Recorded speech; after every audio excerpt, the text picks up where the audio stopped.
Tout de suite, magazine.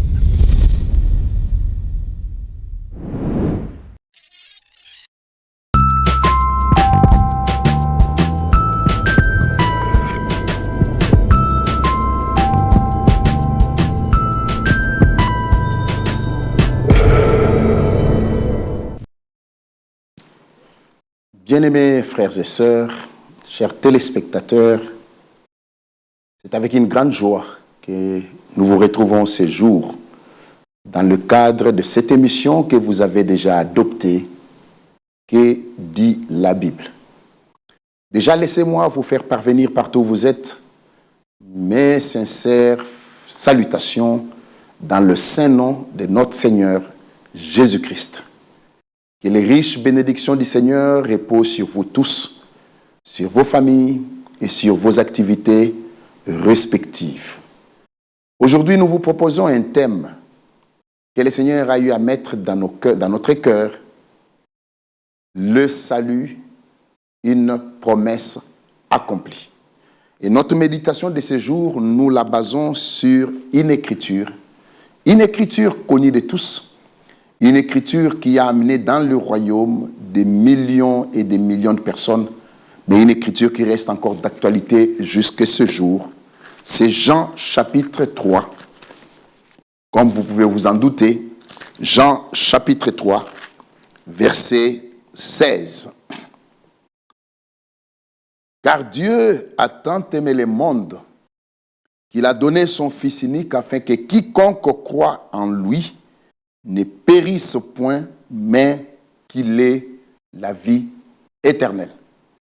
Que le Seigneur ajoute de riches bénédictions à la lecture de sa parole. L'œuvre du salut est totalement trempée dans le bain de l'amour divin. Tout ce que le Seigneur a fait, il l'a fait pour nous, par amour pour nous. Bien-aimés frères et sœurs, pour mieux comprendre le salut, pour mieux comprendre la rédemption totalement accomplie à Golgotha, il est important de comprendre la chute et ce qui s'était passé en Éden.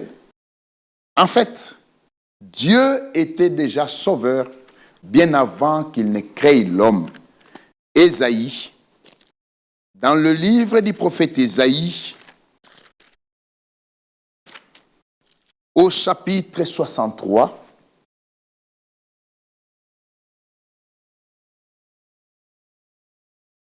le verset 16. Tu es cependant notre Père, car Abraham ne nous connaît pas, et Israël ignore qui nous sommes. C'est toi, Seigneur, qui est notre Père, qui, dès l'éternité, t'appelle notre Sauveur. Alléluia. Déjà dans l'éternité, avant que le péché n'entre, avant que la chute n'ait lieu, dans l'éternité déjà, il s'appelait notre Sauveur. Le Sauveur a précédé le pécheur. Le salut était déjà préparé bien avant que la chute n'intervienne. Il était déjà Sauveur avant que Adam ne soit créé, avant que Adam ne tombe dans le péché. Ainsi, frères, Adam était placé en Éden. Et l'Écriture dit que le serpent ancien est venu faire des propositions à la femme, à Ève. Ève a chuté la première et Ève est allée faire les mêmes propositions à Adam et Adam a suivi sa femme dans la chute. Alors le Seigneur intervint.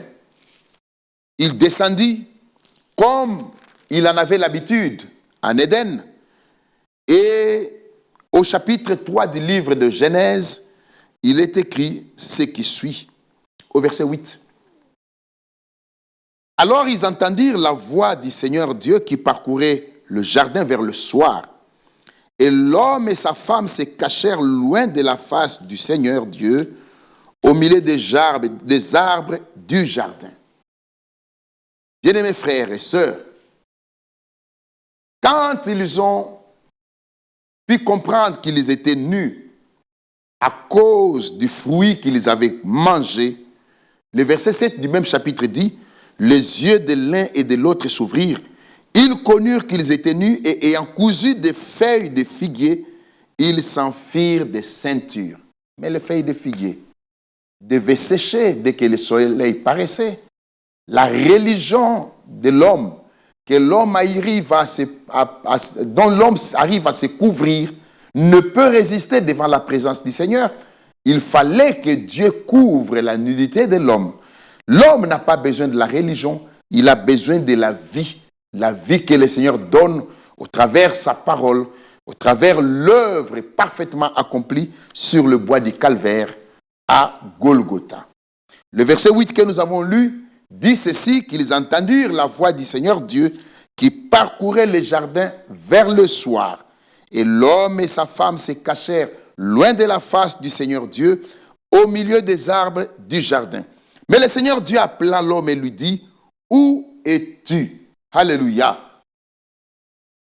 Il n'a pas appelé la femme, car Dieu voyait la femme à travers Adam. Dieu a appelé Adam, Dieu a appelé l'homme en lui disant, « Où es-tu » Cela ne voulait plutôt pas dire que Dieu ne connaissait pas où se trouvait Adam. Non, Dieu connaît toutes choses, Dieu voit toutes choses. Mais Adam n'était plus dans la position dans laquelle Dieu l'avait laissé. Adam n'était plus dans la position dans laquelle Dieu l'avait laissé. C'est pourquoi Dieu pose la question en demandant, « Où es-tu » Il lui répondit, « J'ai entendu ta voix dans le jardin, j'ai eu peur parce que je suis nu, je me suis caché. » Verset 11, « Et le Seigneur Dieu lui dit, « Qui t'a appris que tu es nu? Est-ce que tu as mangé de l'arbre dont je t'avais défendu de manger? » L'homme répondit, « La femme que tu as mise auprès de moi m'a donné de l'arbre et j'en ai mangé. » Et vous savez ce qui s'est passé après. Dieu n'a pas posé une autre question à Adam. Il est passé vers la femme. Et le Seigneur Dieu dit à la femme, « Pourquoi as-tu fait cela ?» La femme répondit, « Le serpent m'a séduite et j'en ai mangé. » Et le Seigneur Dieu dit au serpent, là il n'a pas posé de question, « Puisque tu as fait cela, tu seras maudit entre tous les bétails et entre tous les animaux des champs. Tu marcheras sur ton ventre et tu mangeras de la poussière tous les jours de ta vie. » Alléluia. Tu seras maudit. Bien-aimés frères, pour mieux comprendre ce verset 14, remontons un peu plus loin, un peu plus haut, à la création. L'Écriture dit ceci. Au chapitre 1er déjà, de Genèse, au verset 20 déjà, que les eaux produisent, Dieu dit que les eaux produisent en abondance des animaux vivants et que des oiseaux volent sur la terre vers l'étendue du ciel. Dieu créa les grands poissons et tous les animaux vivants qui se meuvent et que les eaux produisent en abondance selon leur espèce. Il créa aussi tout oiseau ailé selon son espèce. Dieu vit que cela était bon. Dieu les bénit. Vous avez vu cela? Dieu a béni cette catégorie d'animaux. Au verset 24, Dieu dit que la terre produise des animaux vivants selon leur espèce, du bétail, des reptiles et des animaux terrestres selon leur espèce. Et cela fut ainsi. Dieu fit les animaux de la terre selon leur espèce, le bétail selon son espèce, et tous les reptiles de la terre selon leur espèce. Dieu vit que cela était bon. Sauf que dans ce verset 25, il y a une partie qui manque, que Dieu n'a pas déclaré. Vous n'avez pas vu et vous ne verrez jamais. Là où le Seigneur dit, Dieu vit que cela est bon et Dieu les bénit. Contrairement au verset 22, où Dieu a béni les animaux ailés, les poissons et les consorts. Mais au verset 25, Dieu n'a pas béni les autres catégories d'animaux qu'il a créés, parmi lesquels il y avait les reptiles, et parmi les reptiles, il y avait les serpents. Dieu a pris soin de ne pas les bénir, car Dieu savait que la séduction viendrait et que les serpents seraient coupables de cet acte de séduction et que Dieu les maudirait. Si Dieu avait béni cette catégorie d'animaux, Dieu allait être bloqué et il ne pouvait pas maudire les serpents. Car celui qui est béni pour l'éternité. Alléluia. Et vous verrez que Dieu ne les a pas bénis, car le serpent devait être maudit. Ça, c'est un premier détail. Le deuxième détail, c'est au verset 28. Par rapport à l'homme et à la femme, Dieu les bénit. Du fait que Dieu les bénit, la malédiction, Dieu ne pouvait plus les maudire. Ainsi, bien mes frères, vous verrez que quand Dieu commença à prononcer le jugement, quand il en arrive à Adam, il lui dit, la terre sera maudite à cause de toi. Puisque lui était déjà béni avec sa femme. Qu'est-ce qui s'est passé après? Dieu les a chassés de l'Éden. Adam et sa femme sont partis avec une promesse.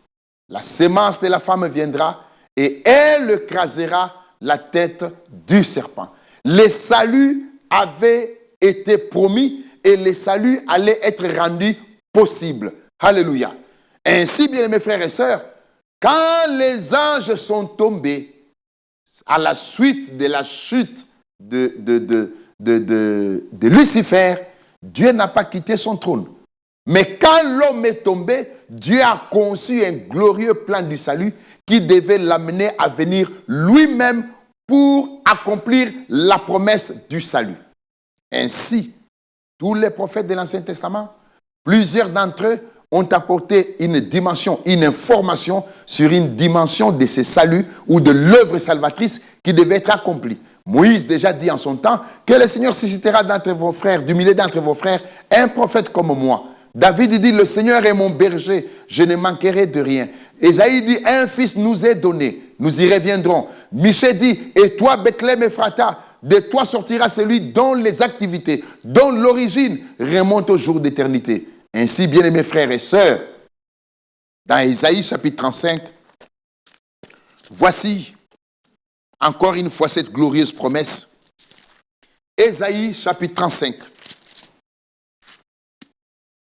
Verset 3 déjà. Fortifiez les mains languissantes et affermissez les genoux qui chancellent.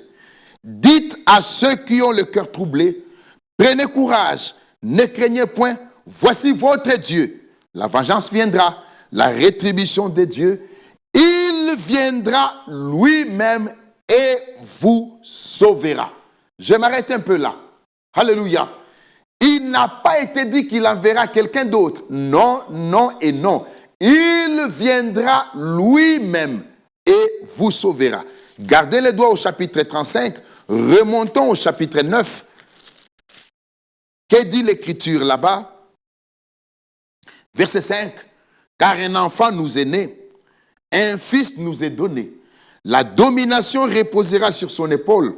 On l'appellera, écoutez ceci, on l'appellera admirable, conseiller, Dieu puissant, Père éternel, prince de la paix. Cet enfant qui devait naître avait un ministère de Père éternel. Le Fils n'est pas éternel, non. Le Fils est limité dans le temps, mais le Fils là, c'est le Père éternel manifesté dans une chair humaine pour accomplir l'œuvre du salut. Voici votre Dieu, Ésaïe 35, il viendra lui-même et vous sauvera. Celui de qui il est dit, toujours Ésaïe, nous y revenons.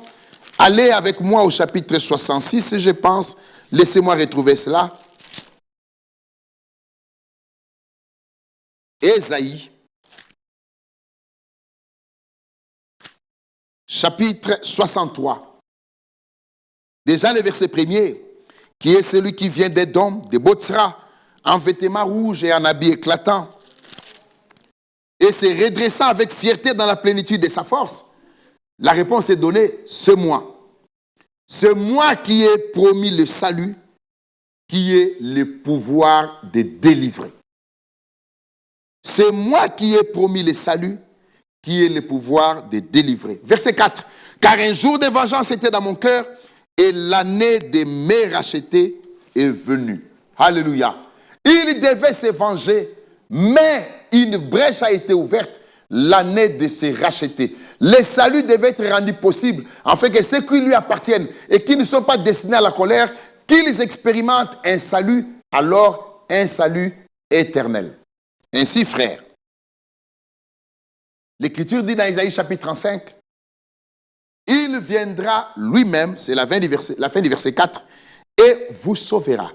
Alors s'ouvriront les yeux des aveugles, alors s'ouvriront les oreilles des sourds, alors le boiteux sautera comme un cerf, et la langue du muet éclatera de joie. Bien aimés frères, le mot alors qui est au verset 6, au verset 5, manifeste que ces miracles étaient liés à la venue du Messie sur la terre, à la présence de Dieu sur la terre. Jésus vient dans Matthieu chapitre 11. Il dit ceci, Matthieu chapitre 11.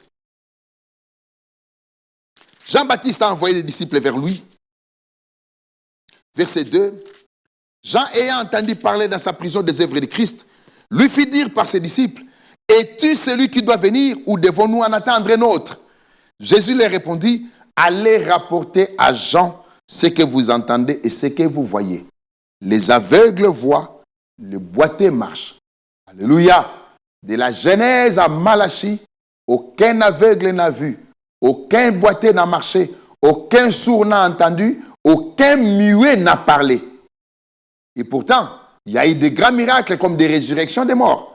Mais ces miracles qui sont énumérés dans Ésaïe chapitre 35 étaient liés à la présence du Messie sur la terre. Que dis-je? Ces miracles étaient liés à la présence de Dieu sur la terre.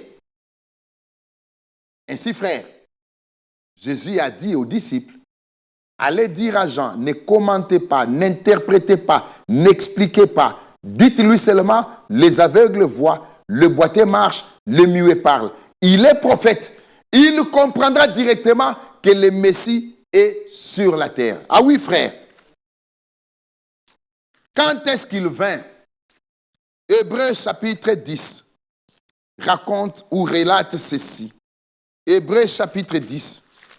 Le salut est réellement une promesse accomplie. Hébreux chapitre 10. Verset 4 déjà. Car il est impossible que le sang des taureaux et des boucs ôte le péché. Laissez-moi m'arrêter un peu là. Dans toute l'ancienne alliance, Dieu a institué le sacerdoce lévitique. Les animaux devaient être sacrifiés pour couvrir le péché du coupable. Car le sang des boucs et des taureaux ne pouvait pas ôter le péché. Le problème de cette alliance, c'est que les adorateurs étaient imparfaits. Le sacrificateur lui-même était imparfait. L'animal du sacrifice était imparfait. Et de la combinaison des imparfaits ne pouvait découler la perfection. Non, non et non. De la combinaison des imparfaits, le coupable qui venait adorer ne pouvait en ressortir parfait. Son péché n'était que couvert. Alors il fallait un sacerdoce parfait, un animal du sacrifice parfait, un agneau parfait, qui devait être le Christ lui-même, un souverain sacrificateur parfait, qui était le Christ lui-même. Ainsi, il est écrit, c'est pourquoi Christ, entrant dans le monde, alléluia, Christ n'est pas né. Christ est entré dans le monde. C'est Jésus qui est né. Et Jésus est le corps dans lequel Christ est entré. Christ est venu tabernacler pour accomplir le salut qui était une promesse et qui est devenu finalement une réalité. Christ, entrant dans le monde, dit, tu n'as voulu ni sacrifice ni offrande, mais tu m'as formé Jésus. Mais tu m'as formé un corps. Alléluia. Christ, entrant dans le monde, dit, tu n'as voulu ni sacrifice ni offrande, mais tu m'as formé un corps. Ce corps dans lequel il a habité a été appelé Jésus. C'est pourquoi il a été appelé Jésus-Christ. Luc chapitre 1er. Prenons ces faits quand ils se sont accomplis. Luc chapitre 1er. Regardez ce que les bergers ont vécu. Luc chapitre 2 plutôt, excusez-moi. Regardez ce que les bergers ont vécu. Verset 8, il y avait dans cette contrée des bergers qui passaient dans des champs les veilles de la nuit pour garder les troupeaux. Et voici un ange du Seigneur leur apparut et la gloire du Seigneur resplendit autour d'eux. Ils furent saisis d'une grande frayeur, mais l'ange leur dit, ne craignez point. Je vous annonce une bonne nouvelle qui sera pour tous les peuples le sujet d'une grande joie, c'est qu'aujourd'hui, dans la ville de David, il vous est né un sauveur qui est le Christ, le Seigneur. Alléluia. Il vous est né un sauveur. L'ange n'a pas dit il nous est né. Non, l'ange n'était pas concerné par l'œuvre rédemptrice qui devait être accomplie. Le salut n'a pas été fait aux anges. Que dis-je? La promesse du salut n'a pas été faite aux anges. Non, c'est à nous. C'est aux humains que la promesse du salut a été faite. C'est pourquoi l'ange n'a pas dit il nous est né. L'ange a dit il vous est né. Un sauveur qui est le Christ, donc qui venait d'entrer dans le monde. Le Seigneur. Ainsi, bien-aimés frères et sœurs, Ésaïe, lui, étant concerné par la promesse du salut, il a dit, un fils nous est né, un enfant nous est donné, car lui était concerné. Mais les anges n'étaient pas concernés. Il ne vient pas, ce n'est pas à des anges qu'il veut apporter son secours. Non, non, non, non. C'est à nous plutôt qui étions dans le monde, qui étions perdus dans le monde, qu'il est venu racheter. Ainsi, bien-aimés frères et sœurs, à Golgotha, il a donné sa vie. À Golgotha, il a répandu son sang. À Golgotha, il a accompli le salut. À Golgotha, la réconciliation entre Dieu et l'humanité perdue a eu lieu. Cette réconciliation que le Seigneur avait sollicitée dans Ésaïe au chapitre 8. Ésaïe chapitre 8. Ésaïe chapitre 8. Non, excusez-moi. Ésaïe chapitre 1er, verset 8, je crois. Ésaïe chapitre 1er, verset 18. Venez et plaidons. Venez et plaidons, dit le Seigneur. Si vos péchés sont comme les cramoisis, ils deviendront blancs comme la neige. S'ils sont rouges comme la pourpre, ils deviendront comme la laine. Alléluia. Venez et plaidons. Nous devons nous asseoir. Venez défendre votre cause. Venez et réfléchissons ensemble. Mais la conséquence de cette affaire, c'est quoi? C'est que si vos péchés sont comme le cramoisi, ils deviendront comme la neige. Bien mes frères, c'est là à Golgotha que la réconciliation a été rendue effective. C'est là, en donnant sa vie, que la promesse du salut a été accomplie. Ainsi, Paul, pour commencer à chuter, vient merveilleusement présenter les choses déjà dans Éphésiens, avant de rentrer dans Ésaïe. Éphésiens chapitre 2.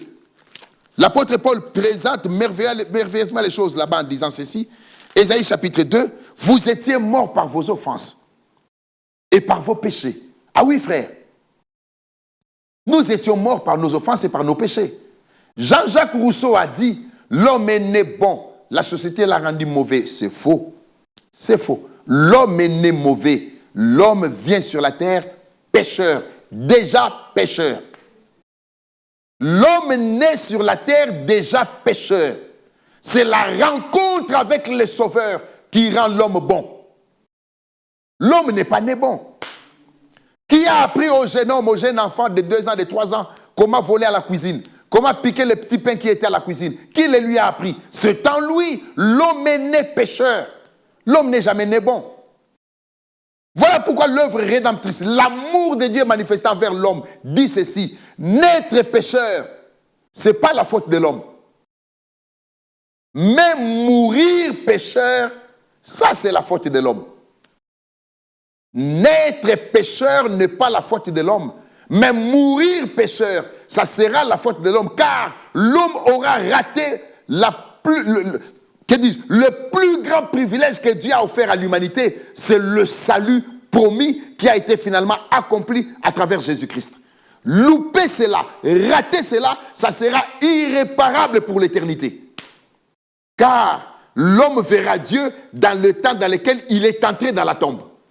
Voilà pourquoi, bien mes frères et sœurs, avant que l'homme ne quitte la terre, Dieu a lancé un appel d'amour en disant « Mon fils, donne-moi ton cœur ». Oui, bien mes frères et sœurs, l'amour de Dieu envers nous qui étions sur la terre a fait que le Seigneur offre une promesse, formule une promesse, celle du salut, et que le Seigneur lui-même accomplisse cette promesse.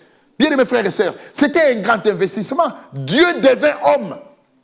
Dieu devint homme afin que le péché de l'humanité soit ôté. Et Jean-Baptiste l'a présenté en disant, voici l'agneau de Dieu qui ôte les péchés du monde. Bien-aimés frères, bien-aimées sœurs, nous étions morts par nos offenses et par nos péchés dans lesquels nous marchions autrefois, selon les trains de ce monde, selon les princes de la puissance de l'air, des esprits qui agissent maintenant dans les fils de la rébellion. Nous tous aussi, nous étions de leur nombre, et nous vivions autrefois selon les convoitises de notre chair, accomplissant les volontés de la chair et de nos pensées, et nous étions par nature des enfants de colère comme les autres. Mais, quand il est dit mais, c'est-à-dire les choses ont changé. Telle est ma joie. Mais Dieu qui est riche en miséricorde, à cause du grand amour dont il nous a aimés, nous qui étions morts par nos offenses, nous a rendus vivants avec Christ. C'est par grâce que vous êtes sauvés. Oui, bien-aimés frères et sœurs, nous ne sommes pas attachés au Dieu qui est riche en argent. Nous ne sommes pas attachés au Dieu qui est riche en or. Mais nous sommes attachés d'abord au Dieu qui est riche en miséricorde. Dieu qui est riche en miséricorde, à cause du grand amour dont il nous a aimés, nous qui étions morts par nos offenses, il nous a rendus vivants avec Christ. C'est par grâce que vous êtes sauvés. L'œuvre du salut est totalement trempée dans les bains de l'amour divin. Paul le dit dans sa lettre à Tite, au chapitre 3, verset 3 déjà. Car nous aussi, nous étions autrefois insensés, désobéissants, égarés, asservis à toute espèce de convoitise et de volupté, vivant dans la méchanceté et dans l'envie, dignes d'être haïs et nous haïssant les uns les autres. Mais, lorsque la bonté de Dieu notre Sauveur et son amour pour les hommes ont été manifestés, il nous a sauvés. Alléluia. Il nous a sauvés. Ésaïe exprime sa joie au chapitre 12 pour la même œuvre. Ésaïe exprime sa joie au chapitre 12 pour la même œuvre. Verset 1er. Tu diras en ce jour-là, quel jour? Au jour du salut. Au jour où le salut devait se manifester, tu diras en ce jour-là, je te loue, ô Seigneur, car tu as été irrité contre moi, ta colère s'est détournée et tu m'as consolé. J'ai dit amen à cela. Je te loue, ô Seigneur, car tu as été irrité contre moi. Ta colère s'est détournée et tu m'as consolé. Ajoutez à ceci le chapitre 40, verset 1er déjà, je crois. Consolez, consolez mon peuple. Parlez au cœur de Jérusalem. Dites-lui, son iniquité est expiée. Son péché est pardonné. Tu as été irrité contre moi. C'est du passé. Ta colère s'est détournée et tu m'as consolé. Voici Dieu est ma délivrance. Je serai plein de confiance. Je ne craindrai rien. Car le Seigneur est ma force. Et le sujet de mes louanges, celui qui m'a sauvé. Ce n'est ni un prophète, ni un apôtre, ni un pasteur. Celui, le Seigneur, qui m'a sauvé. Alléluia. L'œuvre du salut, la promesse du salut avait été faite par le Seigneur. La promesse du salut a été accomplie par le Seigneur lui-même. Sans le sang, nous ne valons rien. Il fallait que le sang coulât et que nous puissions être réconciliés avec Dieu par cette œuvre du salut, une œuvre totalement trempée dans les bains de l'amour divin. Verset 3. Vous puiserez de l'eau avec joie aux sources du salut. Et vous direz en ces jours-là, louez le Seigneur, invoquez son nom, publiez ses œuvres parmi les peuples, rappelez la grandeur de son nom. Alléluia. Célébrez le Seigneur car il a fait des choses magnifiques. Qu'elle soit connue par toute la terre. Pousse des cris de joie et d'allégresse habitants de Sion, car il est grand au milieu de toi, le Saint d'Israël. Oui, frère. Voici le résumé de la pensée. Dieu a permis que le péché entre. Dieu a permis que l'homme chute. Mais Dieu a fait une promesse à l'homme, la promesse du salut. Le salut n'est plus une promesse aujourd'hui. Le salut est accompli. À Golgotha, Christ a donné sa vie. Ainsi, ce soir, ce jour plutôt, Quiconque croit, quiconque comprend cela, quiconque accepte de comprendre, de croire que l'innocent a pris la place du coupable, afin que toi et moi, nous ne puissions pas aller vers la colère, subir la colère, mais que nous puissions être sauvés. Oh frère, c'est un privilège et une grâce. Le salut a été offert à l'humanité afin que l'homme qui arrive à le comprendre puisse réussir sa vie. Laissez-moi chuter par là, frère. Réussir sa vie, ce n'est pas d'avoir des immeubles, des voitures, un charroi automobile important, des comptes bien garnis en banque. Tout cela est bien. Nous ne sommes pas contre cela. Mais réussir sa vie, c'est croire en Christ quand on est vivant, se réconcilier avec lui et accepter l'œuvre accomplie sur le bois du calvaire. Cela est différent de la religion. Cela est différent de la fréquentation régulière du culte. Cela est différent du fait que tu as contribué à la construction de l'église, tu as habillé les pasteurs. Bien-aimés frères et sœurs, le salut, c'est une rencontre réelle avec le Sauveur et une œuvre qui t'amène réellement à mourir en toi-même et à renaître pour une nouveauté de vie, pour une marche nouvelle avec le Seigneur. Le salut était une promesse, le salut a été accompli. Aujourd'hui, le Seigneur sollicite le cœur en disant, mon fils, donne-moi ton cœur. Mon fils, j'ai donné ma vie pour toi sur le bois du calvaire. Mon fils, mon sang a coulé. Mon fils, je deviens homme pour toi. Je deviens homme pour toi. Il a subi tout ce qu'il devait subir. Il a subi l'ignominie. On a craché sur lui. On l'a flagellé. Il a été crucifié comme un malfrat, comme un brigand. Mais vivant, il nous a aimés. Mourant, il nous a sauvés. Enseveli, il a pris tes péchés, mes péchés, il les a amenés au loin. Il les a oubliés. Et ressuscitant, il nous a justifiés, innocentés, afin que le coupable d'hier ne le soit plus aujourd'hui. Et nous attendons son retour.